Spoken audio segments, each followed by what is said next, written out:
बिस्मिल्लाहिर्रहमानिर्रहीम। हमारी last 2 exercises के सवाल जवाब के सेशन रह गए थे, जो मैं इस वीडियो में कंबाइन करके आपको सवालों के आंसर कर रहा हूँ। जो पहले कुछ सवालात हैं वो हमने उस एक्सरसाइज के बारे में है जिसमें हमने और एनर्जी एक्सरसाइज से अपनी नजर बद का खात्मा करना सीखा था। सवाल है कि नजर बद के लिए मैं मंजिल पढ़ती हूँ जो कि बहुत तवील होती है और मैं इसको ज़ुबानी याद नहीं रख सकती, क्यों तो क्या मैं इसको देख कर पढ़ सकती हूँ? आप वैसे तो मंजिल देख कर पढ़ें, लेकिन अगर आप और एनर्जी भी साथ करेंगे तो ना और एनर्जी ठीक होगी, ना आपकी मंजिल ठीक तरीके से पढ़ी जाएगी। कोई छोटा कलाम पाक, कोई छोटा दुआ आप याद कर लें और उसको इस तरह याद करना है कि वो आपकी ज़ुबान के ऊपर लाशऊरी तौर पर खुद ब खुद आपके जहन में चलती रहे। और साथ साथ आप और एक्सरसाइज करते रहें, तवज्जो आपकी और पे रहे, बैकग्राउंड में आपकी ज़ुबान और आपके दिल पे वो कलाम पाक या दुआ चल रही हो। मंजिल को आप वैसे पढ़ते रहें जैसे पढ़ रही हैं, लेकिन और एनर्जी एक्सरसाइज के लिए कोई और कलाम पाक चुन लें आप नजर बद के खात्मे के लिए। दूसरा सवाल है कि जी मेरी और एक्सरसाइज बहुत ज़बरदस्त चल रही है, मगर सूरह कौसर के साथ पढ़ने में दुश्वारी हो रही है, मुश्किल हो रही है। ये बिल्कुल ऐसा होता है इसलिए कि इसमें प्रैक्टिस करनी पड़ती है, मेहनत करनी पड़ती है। मैंने आपको बताया था कि आपने पहले तो और एनर्जी एक्सरसाइज में महारत हासिल करनी है। हमने तकरीबन 2 माह से ये कोर्स स्टार्ट किया हुआ है। फिर उसके बाद काफ़ी पहले मैंने रमज़ान के स्टार्ट में बताया था कि कलाम पाक पढ़ने में महारत हासिल करनी है। इस तरह के कलाम पाक आपके बैकग्राउंड में आपकी ज़ुबान पे चलता रहे, तो इन दोनों पे आपने अलग अलग महारत हासिल करनी है। फिर इन दोनों को कंबाइन करना है, इस तरह कंबाइन करना है कि कलाम पाक ऑटोमेटिकली आपके दिल पे, आपके जहन में चल रहा हो और आपकी तवज्जो जो है और एक्सरसाइज पर हो। फिर नेक्स्ट सवाल है कि जी रमज़ान में वक्फा आने के बाद मश्क में तसलसल ख़त्म हो गया था, अब मश्क के दौरान मोटिवेशन कम हो गई है, कंधों में कभी दर्द होता है, कभी सर दर्द होता है, इस कैफियत से परेशान हूँ। बिल्कुल ये मेडिटेशन की और माइंड एक्सरसाइजेज का असूल है कि अगर आपने उसमें गैप आ दिया, रेगुलरिटी छोड़ दी, तो एक तो आप जीरो पे आ जाते हैं, आपसे होती नहीं और फिर इस तरह की मुश्किलात आती हैं। इसका एक ही हल है, दोबारा से रेगुलर हो जाए, कुछ दिनों में ये सारी मुश्किलात आपकी ख़त्म हो जाएंगी। एक इसी तरह का सवाल है कि जी मुझे तकरीबन 2 माह हो गए हैं एक्सरसाइज करते हुए, लेकिन मुझे अभी तक कुछ भी नज़र नहीं आता, मगर जब मैं इरादा करती हूँ एनर्जी निकालने का, तो जिस्म के जिस हिस्से पर इरादा करती हूँ वहाँ दबाव सा महसूस होता है। क्या ये सही है? पहले तो ये कि आपको मुबारक हो कि आपकी एक्सरसाइज ठीक हो रही है। जब आप इरादा करती हैं तो आपके उस जिस्म में दबाव महसूस होता है या कोई टिंगलिंग या कोई फीलिंग महसूस होती है, तो ये तो इस बात की निशानी है कि आपकी एक्सरसाइज बिल्कुल ठीक हो रही है। आपके इरादे में भी ताकत है, आपके एक्सरसाइज करने में भी बिल्कुल कोई गलती नहीं है, और आपके सिर्फ तसव्वुर और इरादा करने से जिस्म के उस हिस्से में कुछ फीलिंग आ जाती है। इसका मतलब है कि आपके जहन में, आपके माइंड में बहुत ताकत है और आप बहुत अच्छी एक्सरसाइज कर सकती हैं। गलती सिर्फ आप ये कर रही हैं कि आप कुछ ज़बरदस्ती देखने की कोशिश कर रही हैं। ज़बरदस्ती कुछ देखना नहीं है, या ये हो सकता है कि आप दूसरों के मुशाहिदात, एक्सपीरियंसेस को कॉपी करना चाह रही हूँ, वो भी गलत है, वो भी नहीं करना। आपने सिर्फ ये करना है कि जब आप एक्सरसाइज करें और वहाँ आपको हल्का सा दबाव महसूस हो, इसका मतलब है ज़बरदस्त एक्सरसाइज हो रही है। वहाँ से एक्सरसाइज आगे कंटिन्यू करनी है, वहाँ से एनर्जी निकालनी है और दूर तक लेके जानी है। कुछ देखना आपने है ही नहीं, आपने एनर्जी निकालनी है और दूर तक लेके जानी है, इतनी सी एक्सरसाइज है। क्या नजर बद की मश्क से जादू का भी तोड़ हो सकता है? जी बिल्कुल, जादू का तोड़ हो सकता है, और लेकिन आहिस्ता आहिस्ता होगा। आप शुरू में महारत हासिल नहीं कर पाएंगे। अगर आप और एनर्जी में महारत हासिल कर लें और कलाम पाक पढ़ने में महारत हासिल कर लें और इसमें रेगुलर हो जाए, तो बिल्कुल आप अपने जादू का तोड़ कर सकेंगे। लेकिन ये परफेक्शन आपके अंदर आहिस्ता आहिस्ता आएगी। किसी ने जिक्र किया है कि जी जब से हमने ये एक्सरसाइज शुरू की है, और इन्होंने लिखा है कि ये इन्होंने सूरह अन-नास जो है उसके साथ जो है ये एक्सरसाइज शुरू की है, तो तबीयत ख़राब हो गई है, और फिर बाद में सूरह कौसर के साथ और एनर्जी एक्सरसाइज की तो फिर तबीयत ठीक हो गई। तो देखें, सूरह नास आपने की नजर बद ख़त्म करने के लिए, इसका मतलब है कुछ एनर्जी इंटरफेरेंस होगी आपके अंदर या आपके घर के अंदर, और आपने जब एक्सरसाइज की तो आपको उसको, जब वो ब्रेक हुई तो आपको उसका थोड़ा सा फीलिंग हुई। इसकी बिल्कुल मिसाल ऐसे ही है जैसे अगर हम ये मिसाल लें कि कोई शख्स जो है वो अगर किसी जगह सफाई करता है, तो सफाई करने से, सफाई करने वाले के अपने ऊपर तो गर्द के ज़रात आते हैं ना, तो वो नॉर्मल है। ये यूं कह लें कि हम कोई मुशक्कत वाला काम करें तो हम थक जाते हैं, फिर हम रेस्ट करते हैं, तो बिल्कुल ऐसे ही है। यूं समझें कि आपने एक सफाई की है या आपने मुशक्कत वाला काम किया है और उसके नतीजे में थकावट होना नेचुरल है, बिल्कुल मुनासिब है, नॉर्मल है। आपने इसको करते रहना है। जितनी हम महारत हासिल करेंगे, जितना आप कलाम पाक रोजाना पढ़ेंगे, जितनी एक्सरसाइज ज़्यादा अच्छी करेंगे, आपके ऊपर ये जोर और ये बर्डन आना कम हो जाएगा। अच्छा जी, फिर सवाल है कि जी जब मैं नियत बदलती हूँ, यानी नजर बद की नियत के लिए कलाम पाक बदलती हूँ, नजर बद की दुआ वाली, तो एनर्जी निकलना और फैलाना बहुत मुश्किल हो जाता है। इनका सवाल यह है कि नॉर्मल और एनर्जी एक्सरसाइज करें तो ठीक होती है, सूर्य कौसर या किसी भी कलाम पाक के साथ नॉर्मल एक्सरसाइज करें तो भी ठीक होती है, लेकिन जब नियत चेंज करती हैं कलाम पाक नजर बद के लिए, उसका कलाम पढ़ती हैं, तो एनर्जी निकलने में दुश्वारी होती है। वो इसलिए कि अगर आप एक्सरसाइज के अलावा जो आप कलाम पाक आपको पसंद है रोजाना पढ़ते हैं ना, आप कलाम पाक चेंज करते हैं तो भी आपको दुश्वारी होती है, आपके जहन को दुश्वारी होती है, आपकी जुबान को दुश्वारी होती है, और एनर्जी एक्सरसाइज के साथ तो डिफिकल्टी लेवल थोड़ा सा नॉर्मल से हाई होता है। तो कैसे हल होगा ये मसला? प्रैक्टिस से हल होगा।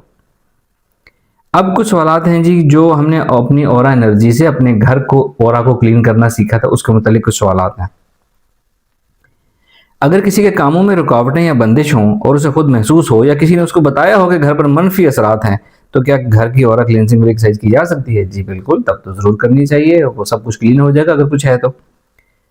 क्या इस एक्सरसाइज से अगर जादू के मनफी असरात हों तो वो भी ज़ाहिल हो जाएंगे? बिल्कुल, जैसा मैंने पहले आंसर किया, आप आहिस्ता आहिस्ता महारत हासिल कर लेंगे तो आप अपने और अपने घर पे होने वाले जादू को इस एक्सरसाइज से खत्म कर सकेंगे। फिर सवाल है जी, ये एक्सरसाइज हम बस घरों के कमरों में ही करें या फिर किसी घर की खुली जगह जैसे बरामदा, सहन वगैरह, छत वगैरह वहां भी करें? वैसे मुझसे पूछे तो ये सवाल पूछने की जरूरत नहीं थी। आपको एक कीमती चीज बता दी गई है, एक कीमती चाबी दे दी गई है कि इससे हर दरवाजा खुलेगा। अब आप लोग पूछ रहे हैं क्या हम वो दरवाजा भी खोलें या ना खोलें? तो जवाब है जी हाँ, जो दरवाजे आप खोलना चाहते हैं वो आप खोलें। आसान अल्फाज में समझा दूं, जी हाँ, सहन में भी करें, घर में भी करें, बरामदे में भी करें, छत पे भी करें, घर के बाहर भी करें, आसपास भी करें, जहां जहां आप करना चाहते हैं। अपने घर के जिस हिस्से को आप क्लीन करना चाहते हैं वहां पे आपने एक्सरसाइज करनी है। अगर अपने घर में मौजूद ना हो और कहीं और हो तो इस जगह पर बैठकर तसव्वुर में अपने घर के औरा को क्लीन किया जा सकता है। पहले तो आप अगर तो आप मुल्क से बाहर रहते हैं और घर कहीं और है आपका, आप हॉस्टल में रहते हैं, घर कहीं और है आपका, तो सबसे पहले तो जहाँ पर रहते हैं आपने उसको, उसके औरा को क्लीन करना है। मौजूदा मश्क इसलिए है कि जहाँ पर रहते हैं आपने उसके औरा को क्लीन करना है। जब आप इसमें महारत हासिल कर लेंगे और आप वक्ती तौर पर कहीं दूसरी जगह गए हुए हैं तो किसी दूसरी जगह वाले औरे को भी आप, औरा को भी आप क्लीन कर सकेंगे। अभी नहीं, अभी सिर्फ अपनी मौजूदा जगह वाली जगह को आप उसके औरा को क्लीन करें। क्या अपने घर में बैठकर किसी और के घर की भी औरा क्लींजिंग की जा सकती है? जी की जा सकती है। पहले अपने घर को तो क्लीन कर लें, दूसरों का घर क्लीन करना बाद में सीखेंगे। दूसरों के घरों में नहीं झांकना, अभी अपना घर क्लीन करना है। क्या किसी एक कमरे में बैठकर पूरे घर की क्लींजिंग की जा सकती है? की जा सकती है, लेकिन आपने ये नहीं करना। आपने एक एक कमरे में अलग अलग उसकी औरा क्लींजिंग करनी है। जब आप माहिर हो जाएंगे तो फिर जरूर कीजिएगा। फिर इसी तरह का मिलता जुलता सवाल है कि क्या एक ही साथ पूरे घर की क्लीनिंग की जा सकती है? जी बिल्कुल की जा सकती है, अभी नहीं करना। अगर हम किसी एक कमरे में बैठे हों तो क्या बाकी कमरों की क्लींजिंग वहीं बैठकर करनी है या अलग अलग उस कमरे में जाकर करनी है? आपने एक ही कमरे में बैठना है और बाकी घर की बाकी कमरों की क्लीनिंग तस्वुर में आपने वहां जाके और एक्सरसाइज करनी है तो वहां की क्लींजिंग हो जाएगी। सवाल, क्या वॉशरूम की एनर्जी को भी क्लीन करना है? हाँ जी, उसको भी क्लीन करना है। एक साहब ने सवाल किया है कि वो घर के ऊपर वाले पोर्शन में रहते हैं और घर के नीचे वाले पोर्शन में एक प्रोफेशनल जिन्नाती आमिल रहता है और उसके अमाल से इनके घर डिस्टर्बेंस आती रहती है, तो क्या हमें ये एक्सरसाइज करनी चाहिए और क्या एक्सरसाइज करने से वो जो कुछ असरात हैं क्लीन हो जाएंगे? जी बिल्कुल हो जाएंगे। आपको एक्सरसाइज जरूर करनी चाहिए, लेकिन आपने सिर्फ अपने घर की औरा क्लींजिंग करनी है। आपने दूसरे के घर जाके उसको नहीं रोकना आपने, वरना गड़बड़ हो जाएगी। अपने घर की औरा क्लींजिंग करनी है तो वो उसके असरात जो कुछ भी आ रहे होंगे 100% खत्म हो जाएंगे। एक फीमेल ने एक्सपीरियंस शेयर किया कि जी मैं रूम की क्लींजिंग कर रही थी, लेकिन मुझे डर महसूस हुआ कि किसी कोने या दीवार में कुछ जिन या शैतान छुपाना हो तो मुझे नुकसान ना पहुंचाए। तो बिल्कुल भी ऐसी कोई डरने की बात नहीं है। अगर आपके घर में कोई जिन्नात हैं और वो आप नुकसानदेह हैं तो इस एनर्जी से वो क्लीन हो जाएंगे। आपके एनर्जी, घर की फिजा क्लीन हो जाएगी, जिन्नात से क्लीन हो जाएगी, और जरूर करना चाहिए आपको ये। किसी फीमेल ने एक्सपीरियंस शेयर किया कि जी आज मैं अपनी अम्मी के घर की क्लींजिंग कर रही थी। एक्सरसाइज करते वक्त मुझे बहुत कमजोरी महसूस हुई और कुछ थकावट महसूस हुई। क्या एक्सरसाइज सही हुई? पहली तो बात, अगर ऐसा हुआ तो एक्सरसाइज ठीक हुई है। दूसरी बात, आप अगेन आप अपना जहाँ पर हैं आप अपना घर पहले क्लीन करें ना, दूसरों के घर आप अपनी वालदा के घर बाद में जाइएगा। लेकिन अगर ऐसा हो रहा है तो मैं मिसाल दे चुका हूँ कि हम कुछ मेहनत तलब काम करते हैं तो थकावट होती है हमें, नॉर्मल है, कोई बात नहीं है। इसी तरह का मिलता-जुलता एक्सपीरियंस किसी ने शेयर किया है कि जी मुझे एक्सरसाइज करते वक़्त अचानक जो है ना उल्टी यानी मतली की कैफियत महसूस होना शुरू हुई, फिर मैंने एक्सरसाइज छोड़ दी, आँखें खोली, ऐसा क्यों हुआ? अब ये पास में जाकर डायग्नोज़ करना तो मुमकिन नहीं है ऐसा क्यों हुआ, इसका हल बताया जा सकता है। अगर तो ये आपके साथ सिर्फ़ पहली दफ़ा हुआ है, आप हमेशा से या शुरू से हमारे साथ ओरल एनर्जी एक्सरसाइज कर रही हैं, कभी ऐसा नहीं हुआ, फर्स्ट टाइम हुआ है, तो इसको इग्नोर करें, एक्सरसाइज बार-बार करें, कोई मसला है ही नहीं आपके साथ। अगर ये आपकी हर एक्सरसाइज के साथ मतली होती है, तो फिर एक्सरसाइज आपके लिए नहीं है, आप छोड़ दें इस फेज़ को। और सिर्फ़ अगर आपकी क्लींजिंग करते हुए हुई है, पहली दफ़ा हुई है, तो भी नॉर्मल है, इसका मतलब है क्लींजिंग हो रही है। दूसरी दफ़ा करें, तीसरी दफ़ा करें, ऐसा नहीं होगा।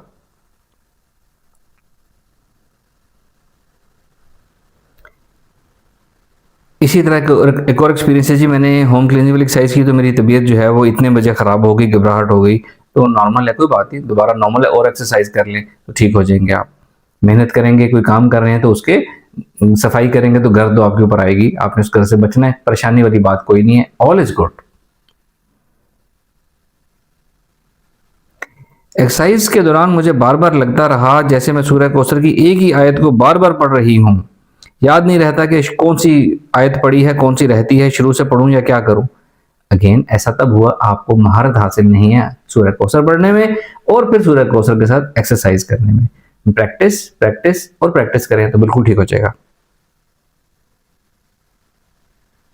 इसी तरह का सूरह कौसर के साथ एक और मिलता जुलता सवाल है कि वैसे तो एक्सरसाइज ठीक हो रही है लेकिन सूरह कौसर के साथ नहीं हो रही, उसकी वजह आप सब अब तक ये सारे सवाल सुन के जान गए होंगे और ये आखिरी सवाल मैं आपके ऊपर छोड़ देता हूँ कि ये आप खुद समझें कि ऐसा क्यों हो रहा है। Thank you very much. हमने आगे चल के मजीद लेवल अप करना है, दूसरों का ऑरा क्लीन करना है हमने। तो ये जो आप छोटी छोटी आप ऑब्जर्वेशन बता रहे हैं ना, ये जितने सवाल आप लोगों ने बताए हैं ना, अगर आप लोग ये सवाल आपने ग्रुप में भी पूछे होंगे, आपको साथ ने जवाब दिए होंगे, लेकिन मेरा ये मानना है कि अगर आप ये सवालात करने के बजाय बार बार और एनर्जी एक्सरसाइज करना शुरू कर दें तो आपके सारे सवालों के जवाब भी मिल जाएंगे और आपका वो मसला जो है, ऑब्जर्वेशन जो है, तकलीफ जो है वो भी खत्म हो चुकी होगी। तो इस एक्सरसाइज या कोई भी माइंड एक्सरसाइजेस का उसका जो असूल है उनको बार बार करें, सारे सवालों के जवाब खुद मिल जाते हैं, सारी शिकायत खुद ठीक हो जाती हैं, ऑब्जर्वेशन खत्म हो जाती हैं और महारत हासिल हो जाती है। Thank you very much. अस्सलाम वालेकुम रहमतुल्लाह।